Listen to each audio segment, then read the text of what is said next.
We believe that the single most important skill a kid can learn in kindergarten is to learn to ride a bike.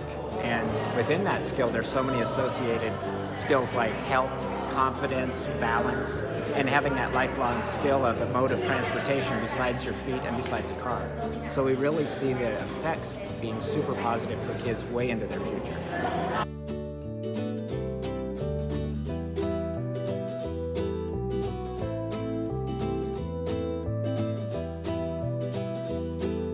The Strider Bike program being able to be funded for our school is huge because I don't know how many kids are cycling or biking or learn how to ride a bike. So having that opportunity at a young age and learning how to ride a bike is the biggest thing for me. So as long as the kids are getting those new experiences and having fun, I'm all about it. I would just like to thank Tempe and your elementary school district here for making this happen for us quickly. You know, we were lucky enough to have BNSF Foundation fund some schools. We called up 2 schools here and it was like, let's go. And you jumped in and you did it. You're going to be real pioneers here with the program in the state of Arizona.